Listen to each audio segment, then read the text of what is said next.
გამარჯობა ტელეკომპანია გურჯაანის სტუდიიდან ახალ ამბებს თამარ გორხელაშვილი გაგაცნობთ. სტიქია სიღნაღში, ხორბლის ყანები, ხეხილის ბაღები, ვენახები და ბოსტნეული 5-დან 100%-ამდეა დასეტყვილი. რა მდგომარეობაა სოფლებში სტიქიის შემდეგ? ფილი წამოაყარა როგორც გაკრეს ის ხო. დანარჩენი არ როგორც ხილი. აი ამ სისხლი. საერთოდ ეზოში საერთოდ აღარაფერი არის, აი ეს მიწოსთან არის გასწორებული. ერთიანი ნაციონალური მოძრაობა კახეთის დასეტყვილი სოფლების სტიქიური უბედურების ზონად გამოცხადებას ითხოვს. რას მოუწოდებს ოპოზიცია ხელისუფლებას? დაიწყო სასტრაფოდ ზარალის ანაზღაურება მოსახლეობისათვის. უმუშევრობა და მძიმე სოციალური ფონი გაზეთშივიან კალაურსა და შაშიანში.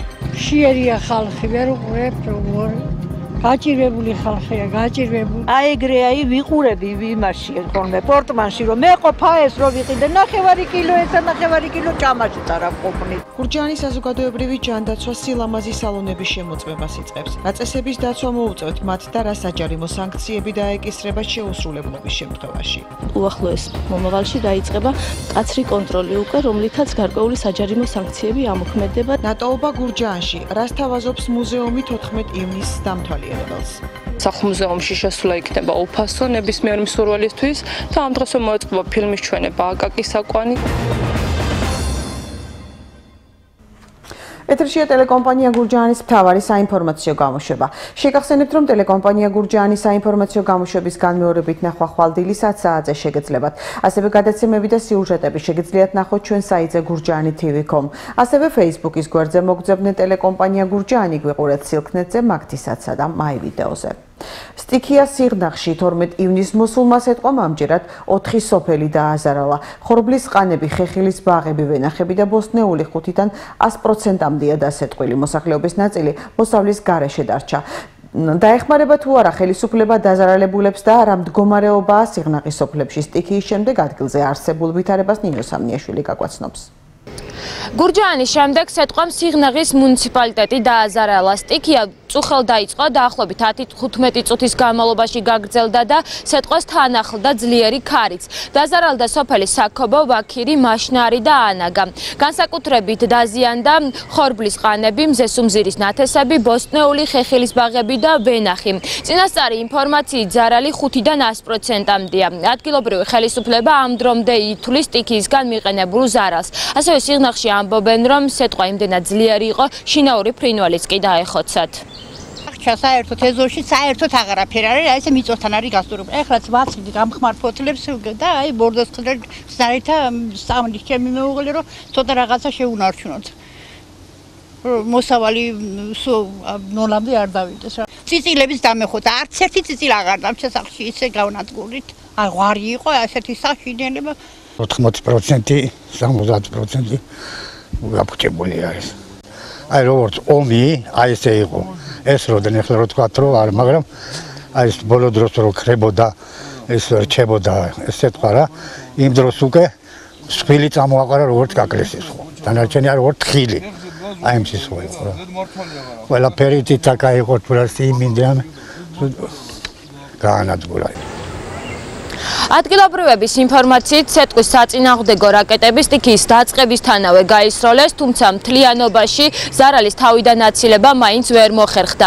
აღსანიშნავია, რომ წელს საქობო და ანაგა უკვე მეორე დაისეტყვა, ასევე ვაქირის დეპუტატის ინფორმაციით დაზარალებულებს კომპენსაციით ვერ დაეხმარებიან, თუმცა გარკვეულ შეღავაც გაუკეთებენ. სოფლის ნაწილი დაზიანდა, ესე სოლად ჩამოიარა სიტყვამ და დიდი წვიმა იყო. დაზიანდა ბოსტნეულიც, ვაზი, ხორბალი, სიმინდი. არის პროცენტულად ზოგან აქ ნახეთ თქვენ კიტრი არის მაგალითად დაზიანებული 100%-ით. ზოგან ვაზია 50-60%, ზოგან 70%-ით. ხორბლები ვნახეთ 100%-ით განადგურებულია ზოგი. ნუ ყოველთვის ითხოვენ ხოლმე კომპენსაციას, მაგრამ გათვალისწინებული არ არის კომპენსაცია. შეიძლება რომ თქვათ ხორბლის ნათესები სადაც არის, არ ვიცი რამდენად ის იქნება, კომისია იქნება გამოყოფილი და შეიძლება გადასახადიდან გაანთავისუფლონ საკრებულო. მართალია 1 აპრილიდან სიტყვის საწინააღმდეგო სისტემა საგანგებო რეჟიმში მუშაობს, თუმცა ბოლო 1 თვის განმავლობაში კახეთში კვირა არ გავა, რომ სტიქიამ რომელიმე მუნიციპალიტეტი არ დააზარალოს. ერთიანი ნაციონალური მოძრაობა კახეთის დასეტყვილი სოფლების სტიქიური უბედურების ზონად გამოცხადებას ითხოვს. დღეს გამართულ ბრიფინგზე გიორგი ბოტკოველმა პრემიერ-მინისტრსა და სოფლის მეურნეობის მინისტრს მოუწოდა დასეტყვით დაზარალებულ სოფლებში ადგილზე შეისწავლონ მასშტაბები და პირადად უხელმძღვანელონ ზარალის დამცველ კომისიას. მისი თქმით, სეტყვის საწინააღმდეგო დანადგარების ჭურვების შესაძენად ყოველწლიურად 3 მილიონამდე ლარი იხარჯება, რაც წყალში გადაყრილი ფულია. ბოტკოველის ინფორმაციით კახეთის 250 სოფლიდან 40 უკვე დასეტყვილია. ნაციონალური მოძრაობა ითხოვს სასწრაფოდ დაიწყოს ზარალის ანაზღაურება. დაზარალებული გლეხები 2017 წელს მიწის გადასახადისაგან გათავისუფლდნენ, აგროსესხებზე კი შეღავათი გაეწიოთ.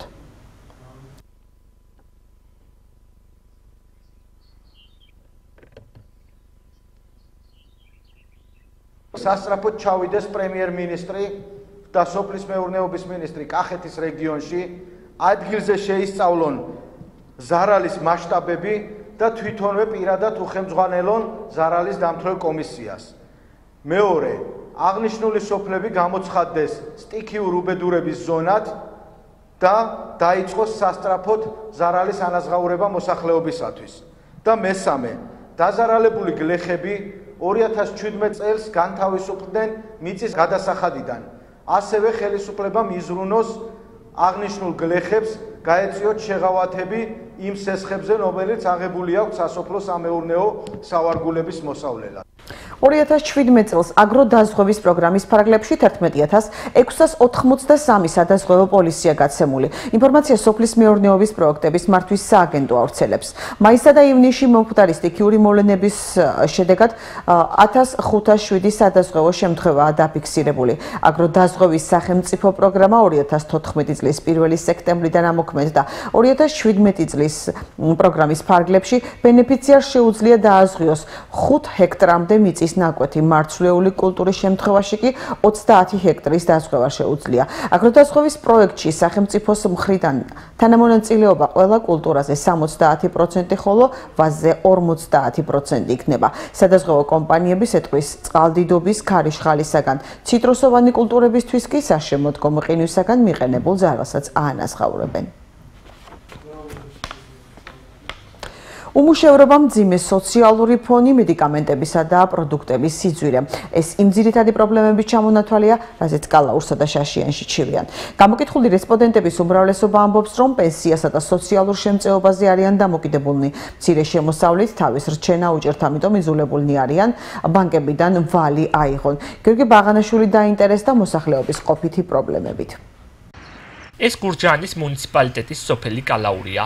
დღეს ჩვენ აქაურების პრობლემებით დავინტერესდით. მცირე გამოკითხვის შედეგად გამოიკვეთა, რომ რესპონდენტებს ყოველდღიურად არაერთ პრობლემასთან უწევთ გამკლავება. აქ ოჯახების ძირითადი შემოსავალი ასაკოვანი ხალხის პენსია ან სოციალური შემწეობაა. მძიმე ეკონომიური ფონის გამო კი რესპონდენტები თავს თვიდან თვემდე ვალებით ირჩენენ. წამალით საკვები სულ ყველაფერი ძვირია შვილო. ერთი ოჯახი, ერთი პენსიონერი ვარ, სულ უმუშევრები არიან. როგორ უნდა გაანაწილო ის 180 ლარი? პენსიიდან პენსიამდე სულ ვალში ვარ. რაღაც გავანაწილე, ბაბა. თავის რჩენა ჭირს ძალიან განაცოდა. მშიერია ხალხი, ვერ უყურებ როგორ. გაჭირვებული ხალხია, გაჭირვებული. ვალები მაქვს აღებული. ნისიათ მაქვს ყველაფერი. რაში გკმარათ პენსია? მარტო წამალს ავყიდულობ და პურიცარელა. კვირაში ერთხელ მაინც ადამიანმა ხორცი არ დაჭამო, არ უნდა იყიდო. რითი ჩვენ დაიწვალებდი და რამე ვშურო.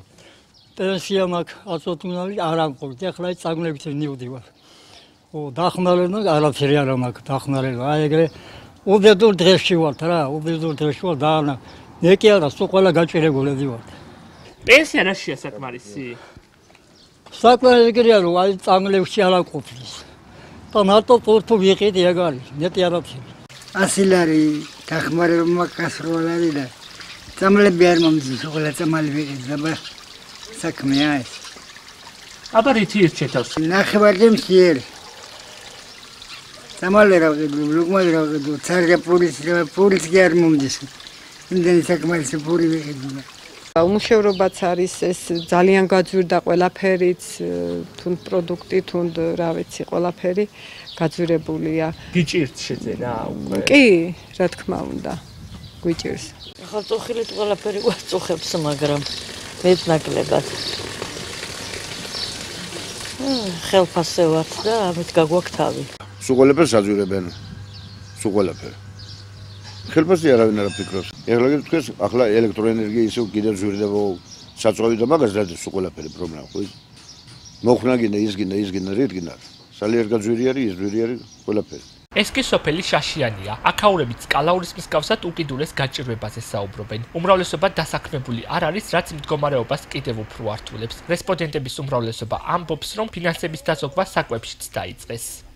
ყველანაირად ჭირს. აბსოლუტურად ყველაფერი ჭირს. სამუშაო არ არის. გაჭირვება ძალიან გაჭირვება. სიძვირეა, ძალიან სიძვირეა, აბარა. ყველაფერი ძვირია. წამალი ძვირია, პროდუქტი ძვირია, რა ვიცი, რა არ არის ძვირი, ყველაფერი ძვირია. პენსიონერი ვარ შვილო და ნახევარი წამლებში არ ამყოფნის და აიგრე ვიყურები იმაში ხოლმე პორტმანში რომ მეყოფა ეს რომ ვიყიდე ნახევარი კილო ესა ნახევარი კილო ჭამაშიც არ ამყოფნის. ზეთი იყიდე, ფნილი იყიდე, წამალი იყიდე, საჭმელი იყიდე, არ ამყოფნის. რა ვერ ახვდება მთავრობა რო ამ დღეში რო ვათ, მაგრამ ვის ვაგონდებით რო ადამიანები ვის ენაღულება შვილო, არა ვის. ეხლა გეფიცებით შვილო 2 ლარი ღა მქონდა პენსიიდან და ერთი პური ვიყიდე და ერთი ნაბეღლავი რო წამლებისაგან თირკმელები მდგა. ჯერ პენსია რავი არ არიგდება კიდე. რა ვქნა, ვიზოგებ, მაგრამ ან ცოტა პენსია მოგმატებოდა რომ ცოტა თავისული ეს პროდუქტი ძვირია. ადრე ისეთი იაფობა იყო რომ 10 ლარად ყველაფერი ვიყიდიდი და ეხლა 10 ლარი ხორცი ღირს ხო იცი რა მბავია. 14-15 დროი ხორცი უნდა ეჭამო და მეტყვები ვერ ავყიდო. დროი ხორცი რო ვიყიდო სხვა რამე რომ მინდა. რავი ეგრევა ართ და პენსიონერები და უპენსიოები კიდე ხო უარეს არიან გაჭირვებულები. ზოგ ბანკი ვალია. სხვა ქვეყნების შედარებით ყველაზე დაბალი პენსია ხო ჩვენ აღვთ. თავისთავად იცით თქვენ. აი პენსია რა შეგვარათ? წამლებში. წამლები მინდა. პატარა საჭმელი ხო მინდა რომ ჩემი სამურებით რაღაცა ვიყიდო მაღაზიაში. და უყურებ რომ არ მეყოფა არა პენსიიდან პენსია.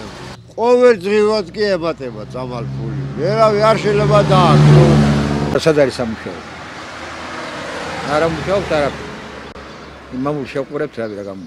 ამ ორ სოფელში გამოკითხვით გამოიკვეთა, რომ ადამიანების ძირითადი გასაჭირი მძიმე სოციალური მდგომარეობა და უმუშევრობა. სამუშაოს მაძიებლებს დასაქმება სურთ, პენსიონერებს კი პენსიის მომატება. გამოკითხული რესპონდენტები ამბობენ, რომ თუ მათ ოჯახებში შემოსავალი ცოტათი მაინც გაიზრდება, პრობლემების ჩამონათვალიც შემცირდება. გურჯაანის საზოგადოებრივი ჯანდაცვა სილამაზის სალონების შემოწმებას იწყებს. ამიერიდან გურჯაანის მუნიციპალიტეტში მომუშავე ყველა სტილისტი, კოსმეტოლოგი და მანიკიურ-პედიკიურის სპეციალისტი მკაცრად გაკონტროლდება. საზოგადოებრივი ჯანდაცვის სამსახურის ინფორმაციით მომსახურე პერსონალი ვალდებულები არიან დაიცვან სანიტარულ-ჰიგიენური ნორმები. იმ შემთხვევაში თუ დარღვევები გამოვლინდა, თავდაპირველად 50 ხილო, განმეორების შემთხვევაში 100 ლარი დაჯარიმდებიან. როგორც სამსახურში აცხადებენ, სალონის ყველა თანამშრომელი ასევე ვალდებულია ეკონომიკურ საქმიანობათა რეესტრშიც დარეგისტრირდეს, წინააღმდეგ შემთხვევაში ისინი 500 ლარი დაჯარიმდებიან. სილამაზის სალონების მონიტორინგი C ჰეპატიტის ელიმინაციის პროგრამის ერთ-ერთი კომპონენტია, რომელიც C ჰეპატიტის ვირუსის პრევენციას ისახავს მიზნად.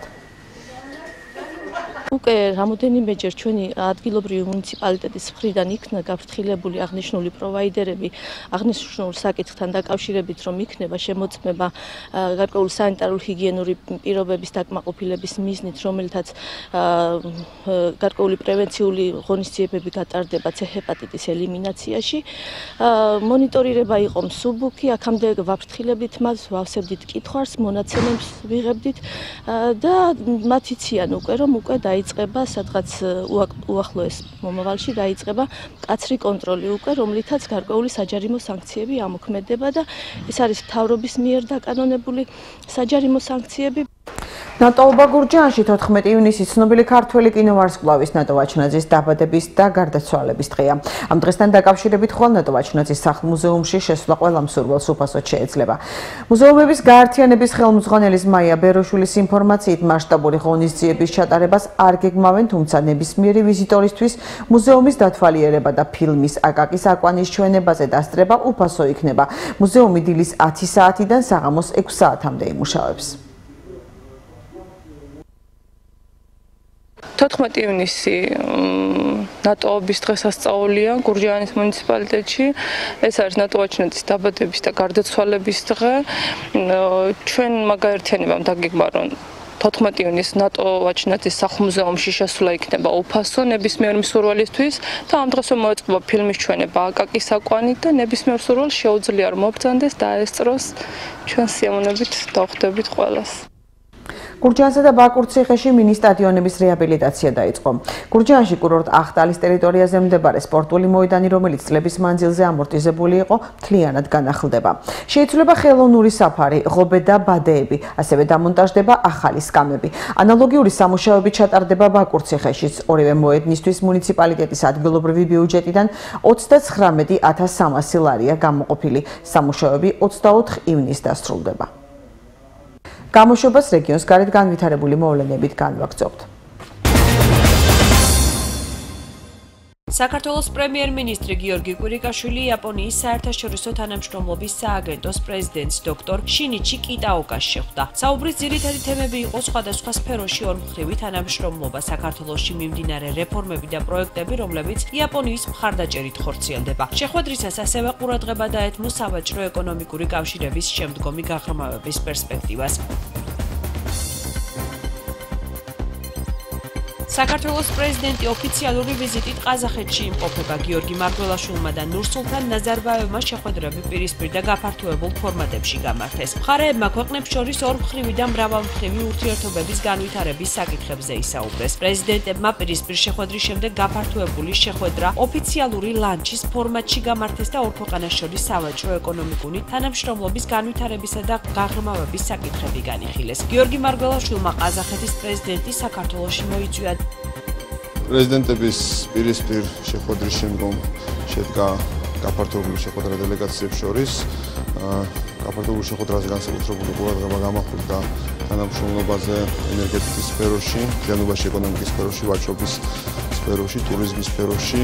მოგეხსენებათ, რომ ყაზახეთსა და საქართველოს ეკონომიკური თანამშრომლობა ვითარდება საკმაოდ დინამიურად, პრაქტიკულად არ არსებობს არც ერთი საკითხი, რომელიც არის პრობლემური, რომელიც არის მოუგვარებელი ყაზახეთსა და საქართველოს ეკონომიკურ თანამშრომლობას შორის და მე ვფიქრობ, რომ საქართველოს პრეზიდენტის ოფიციალური ვიზიტი და ასეთი რანგის შეხვედრები დამატებით ახალ იმპულსს დაუდებს ყაზახურ-ქართულ ურთიერთობებს. მოგეხსენებათ, ყაზახეთი დაინტერესებულია საქართველოსთან ეკონომიკური ურთიერთობის გაღრმავებით. ის შესაძლებლობა, რომელიც არსებობს ამ ქვეყანასთან, არის კიდევ უფრო გასაღრმავებელი და ვფიქრობ, რომ ეს ვიზიტი ძალიან დაგვეხმარება ამ ურთიერთობების გამყარებაში. გარდა ამისა, საუბარი იყო ასევე მრავალმხრივ ფორმატებში თანამშრომლობაზე. ჩვენ თანამშრომლობთ ყაზახეთთან საერთაშორისო ორგანიზაციების ფარგლებში და მნიშვნელოვანი არის, რომ ეს ორმხრივი მხარდაჭერა ამ ვიზიტის შემდგომაც კიდევ უფრო გამყარებული და გაძლიერებული იყოს. შინაგან საქმეთა სამინისტრო გუშინ ჩატარებულ სპეცოპერაციასთან დაკავშირებით განცხადებას ავრცელებს. უწყების ცნობით ცენტრალური კრიმინალური პოლიციის დეპარტამენტის ორგანიზებულ დანაშაულთან ბრძოლის მთავარი სამმართველოს თანამშრომლებმა სასამართლო განჩინების საფუძველზე 4 პირი გამოძალვისა და თავისუფლების უკანონო აღკვეთის ბრალდებით დააკავეს. გამოძიებამ დაადგინა, რომ დაკავებულები ერთ-ერთ ბიზნესმენს 150,000 ამერიკულ დოლარს ძალავდნენ და თავისი კუთვნილი 200 კვადრატული მეტრი ფართის მათზე გადაფორმებას თხოვდნენ. გამოძიება გამოძალვისა და თავისუფლების უკანონო აღკვეთის ფაქტზე მიმდინარეობს. კომპლექსურად ჩატარებული ოპერატიული საგამოძიებო ღონისძიებების შედეგად 4 პირი გამოძალვისა და თავისუფლების უკანონო აღკვეთის ბრალდებით დავაკავეს. დავადგინეთ, რომ დაკავებულები ერთ-ერთ ბიზნესმენს 150,000 ამერიკულ დოლარს ძალავდნენ და თავისი კუთვნილი 200 კვადრატული მეტრი ფართის მათზე გადაფორმებას თხოვდნენ. გამოძიება გამოძალვისა და თავისუფლების უკანონო აღკვეთის ფაქტზე მიმდინარეობს. მდინარე ვერეს ხეობაში ჩატარებული კვლევების საფუძველზე სიცოცხლისთვის საფრთხის შემცველი არეალი დადგინდა. გარემოს ეროვნული სააგენტოს უფროსმა თამარ ბაგრატიამ მედიის წარმომადგენლებს 2015 წლის 13-14 ივნისს თბილისში განვითარებული სტიქიური პროცესების შესახებ ანგარიში წარუდგინა. ასევე გარემოს ეროვნული სააგენტოს სპეციალისტების მიერ მდინარე ვერეს აუზში მდინარის დონის მზომი და ნალექ მზომი მოწყობილობები დამონტაჟდა. არანაირი მშენებლობა და მოსახლეობის იქ ცხოვრება არ შეიძლება და მეორე დატბორის არეალი, სადაც სხვადასხვა პრევენციული ღონისძიებების ჩატარების შედეგად შესაძლებელი არის ადამიანების ცხოვრება. და კალაპოტის გასწორხაზოვნება შემუშავდა ჩვენი რეკომენდაციების საფუძველზე ეგრეთ წოდებული ცხოვრების პროექტი, რომელიც ძალიან მალე უნდა აშენდეს, რაც გვარცოფული პროცესების შედეგად განვითარებული ნატანი მასალის შეკავებას მოახდენს და დაგუბების რისკები გვირაბში, წყლის დაგუბების რისკები შემცირდება. დღეს ჩვენ მუდმივ მონიტორინგს ვაკეთებთ მდინარე ვერცხლობაში განვითარებული მეწყვილ პროცესებზე და რაც მთავარია, დღეს ჩვენ გვაქვს ადრეული შეტყობინების სისტემა, მონიტორინგის სისტემა, რომელიც საშუალებას გვაძლევს უხვი ნალექების შემთხვევაში მდინარე ვერცხლობაში მთლიანად ვაკონტროლოთ წყლის დონე. რისკები რასაკვირველია მაინც არსებობს, თუმცა ხა იმ დონის და იმ ტიპის ესეთი კომპლექსური მოვლენა, რომელიც აღინიშნა 2015 წელს ავარაუდოდ ალბათობა მის ძალიან მცირეა, მაგრამ პლუს ამას ემატება ის, რომ თვითონ გაფრთხილების სისტემა გაუმჯობესებულია, გარკვეული ინფრასტრუქტურული ღონისძიებები არის გატარებული, აპირებენ კიდევ რაღაც ცხოვრების მშენებლობას და ასე შემდეგ. რა თქმა უნდა, ამ მხრივ უფრო დაცულები ვართ, ბოლოს შემთხვევაში არის საშუალება, რომ ადამიანთა მსხვერპლი მაინც ძალიანად გამოერიცხოს რამე ამბობები თუ იქ. გამოშვებაშია საერთაშორისო ამბები. რუსეთი, ჩინეთი, ირანი და ჩრდილოეთ კორეა ასევე ექსტრემიზმი ამერიკის შეერთებული შტატების შეერაღებული ძალებისთვის მთავარ გამოწვევას წარმოადგენს. აღნიშნული შესახებ ამერიკის შეერთებული შტატების შეერაღებული ძალების შტაბების მეთაურთა კომიტეტის თავმჯდომარემ ჯოზეფ დანფორდმა განაცხადა. მისი თქმით, რუსეთმა და ჩინეთმა დააჩქარეს თავიანთი შეიარაღებული ძალების მოდერნიზება, რათა ასიმეტრიულად გაუწიონ წინააღმდეგობა ამერიკის სამხედრო უპირატესობას. როგორც გენერალმა აღნიშნა, მოსკოვისა და პეკინის ძალისხმევა მიმართული იყო ამერიკის შეერთებული შტატების ნაოსნობის თავისუფლების შეზღუდვაზე, ჰაერში ამერიკის შეერთებული შტატების უპირატესობისთვის შეფერხების შექმნაზე. ამერიკის შეიარაღებული ძალების შტაბების მეთაურთა კომიტეტის თავმჯდომარემ აღნიშნა, რომ რუსეთი ამერიკის შეერთებული შტატების მოწინააღმდეგეა. მოსკოვის სიმონოვსკის რაიონულმა სასამართლომ ოპოზიციონერ ალექსეი ნავალნის 30 დღიანი პატიმრობა შეუფარდა. ალექსეი ნავალნი გუშინ თავისი სახლის სადარბაზოში დააკავეს, როდესაც ის კორუფციის წინააღმდეგ მიმართულ აქციაზე მიდიოდა. ნავალნის ბრალადდება პოლიციის თანამშრომლებისთვის დაუმორჩილებლობა და მასობრივი ღონისძიების ორგანიზების დარღვევა. რუსეთის შინაგან საქმეთა სამინისტროს მონაცემებით მოსკოვში და სანქტ-პეტერბურგში გუშინ გამართულ ანტიკორუფციულ აქციებზე 650 ადამიანი დააკავეს. პოლიტიკური დევნის მონიტორინგის ორგანიზაციის მონაცემებით კი მოსკოვში 730 ადამიანი, სანქტ-პეტერბურგში კი 300 პირი დააკავეს. ახლა კი საინტერესო ამბები, რომელიც პალიტრა ნიუსმა გაავრცელა. მათ ვისაც ორანჟერიის გაშენება სურს, გამომგონებლები ინოვაციურ საშუალებას თავაზობენ. ეს არის ჭკვიანი სენსორი, რომელიც მცენარეების სწორად მოვლასა და მათ აყვავებაში დაგეხმარებათ. სენსორი ზომავს სინათლის ინტენსიურობას, ტემპერატურასა და ტენიანობას, როგორც ჰაერში, ასევე ნიადაგში.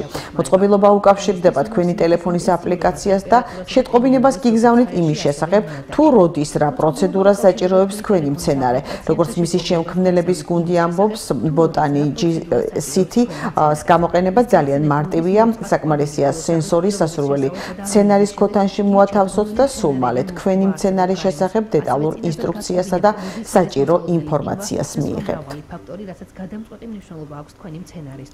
ადამიანები ხშირად ვერ ახერხებენ თავიანთ ოთხფეხა მეგობრებთან დიდი დროის გატარებას და სათანადო ყურადღების დათმობას. ამ პრობლემის გადასაჭრელად გამოიგონეს ინოვაციური სათამაშო ბურთი, რომელსაც შეუძლია შინაურ ცხოველთან თამაში, მისი გართობა, ვარჯიში და თვალყურის დევნება, როგორც ამბობენ, მოწყობილობა სმარტფონით იმართება, რაც გაძლევთ საშუალებას ის დისტანციურად მართოთ, სადაც არ უნდა იმყოფებოდეთ სახლში, სამსახურში თუ ქალაქ გარეთ. სათამაშო ბურთი ერთდროულად აერთიანებს კამერასა და სპიკერს, რაც ასევე ხელს უწყობს პატრონისა და მისი მეგობრის კონტაქტს მთელი დღის განმავლობაში. შესაბამისად, პატრონ შეუძლია ნებისმიერ დროს პირდაპირ რეჟიმში თვალყური ადევნოს თავის ცხოველს, ესაუბროს მას და წახალისების მიზნით საკვებიც კი მისცეს. გარდა ამისა, მოწყობილობის მეშვეობით თქვენ შეგიძლიათ თქვენს მეგობარს გადაუღოთ სურათები, ვიდეო და მომენტალურად გააზიაროთ სოციალურ ქსელში. იწება smartphone-ის აპლიკაციის მეშვეობით, გარდა ამისა მოწყობილობის მეშვეობით და გამოშვების დასასრულს დღის სხვა ამბები. საზა ფაჩული ამერიკის ნაციონალური საკალათბურთო ასოციაციის 2016-17 წლების ლიგის ჩემპიონია. ქართველი კალათბურთელის გუნდმა Golden State-მა ფინალური სერიის მეხუთე მატჩში Cleveland Cavaliers-ი ანგარიშით 129-120 დაამარცხა. სერია 4-1 მოიგო და ჩემპიონის ტიტული ბოლო 3 წლის განმავლობაში მეორედ, ისტორიაში კი მეხუთედ მოიპოვა. საზა ფაჩულია პირველი ქართველი კალათბურთელია, ვინც მსოფლიოს უძლიერესი საკალათბურთო ლიგის გამარჯვებული გახდა, რაც უდიდესი წარმატებაა მთლიანად ქართული სპორტის მასშტაბით. ეს გამარჯვება ზაზამ ქართული დროშის თანხლებით იზეიმა. საქართველოს ფარიკაობის ისტორიას მსგავსი რამ არ ახსოვს. ქართველი მოხმალავე ქალი ევროპის ჩემპიონატის კვარცხლბეკის უმაღლეს საფეხურზე ავიდა. მუშკეტერთა სამყაროს ეს სენსაცია საქართველოს მრავალგზის ჩემპიონმა თეოდორა კახიანმა შესთავაზა. საქართველოში მიმდინარე ჩემპიონატზე მან ფინალში მსოფლიოს მოქმედი ჩემპიონი იტალიელი როზელა გრეგორიო ანგარიშით 15-8 დაამარცხა და ევროპის ჩემპიონი გახდა. შეგახსენებთ, რომ ევროპის ჩემპიონატი ჩექინ ჯორჯიას ფარგლებში ტარდება და მასში მონაწილეობას 40 ქვეყნის 408 სპორტსმენი იღებს. ახლა კი ამინდის დროა ჩვენს ეთერში.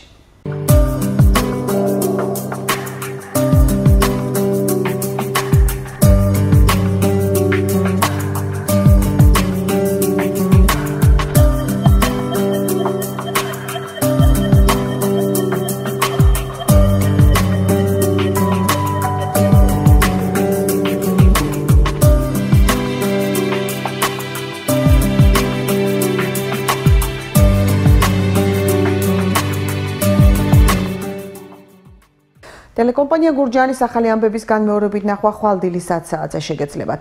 გარდა ამისა, ტელეკომპანია გურჯაანის გადაცემები და სიუჟეტები შეგეძლიათ ნახოთ ჩვენ საიტზე gurjaani.tv.com. ასევე Facebook-ის გვერდზე მოგძებნეთ ქართული შრიფტით ტელეკომპანია გურჯაანი. გვიყურეთ სილქნეტზე, მაგთისაცსა და მაი ვიდეოზე. ჩვენი გამოშვება კი ამით დასრულდა. ნახვამდის.